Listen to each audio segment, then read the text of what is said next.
Ibinunyag naman ng isang freight forwarder na talamak din daw ang tara o bigayan ng padulas para mabilis na mailabas sa pantalan ang container ng mga balikbayan box. 40 hanggang 85,000 piso raw kada container ang padulas na ibinibigay sa mga tiwaling kawani ng Bureau of Customs. At nakatutok si June Veneracion, exclusive. Ang mga pinaghirapang padala ng mga OFW hindi rin daw ligtas sa maduming kalakaran sa Bureau of Customs. Dahil ang mga container ng mga balikbayan box hindi raw makakalabas ng pantalan kung walang tara o padula sa mga taga-customs. Ibinunyag ito mismo ng isang matagal ng freight forwarder ng mga balikbayan box na si Ramon Unco. Kailangan magbigay ka ng tara kasi kung hindi asi kasi yung papeles mo. Hindi yung kargamento mo? Ang kargamento mo, nako, pagka tumagal dito, storage, demurrage. Magre-reklamuhan pa mga balikbayan. Ang lagayan aniya, 40,000 hanggang 85,000 pesos. Depende sa laki ng container. Kaya kung nasa 1,000 container ng balikbayan box ang pumapasok sa bansa kada buwan, posibleng umabot ng 40 million hanggang 85 million pesos na tara ang napupunta sa bulsa ng mga tiwaling empleyado at opisyal ng customs. Kami naman, ako, lalo na ako, alam ko na magdinegosyo ko sa Pilipinas, alam ko corrupt.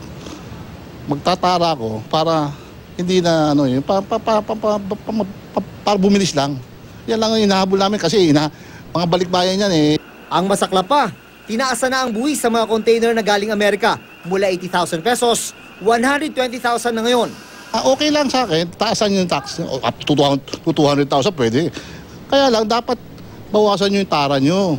Hindi sumasagot sa mga tawag namin si Customs Commissioner Alberto Lina. Sabi ng staff niya, hindi raw available si Lina sa interview ngayon. Sinubukan din namin kunan ng reaksyon si Deputy Commissioner Agaton Overo, pero abala raw siya sa APEC meeting sa Cebu. Ang malaking kasinungalingan. Ang mga OFW naman sa Hong Kong, di raw naniniwala sa anunsyo ng Pangulo na wala ng random physical inspection sa mga balikbayan box. Noon pa man daw, di na nila naramdaman ang malasakit ng Administrasyong Aquino sa mga OFW dahil sa mga pulisiya nito tulad ng dagdag sa PhilHealth contribution ng mga OFW.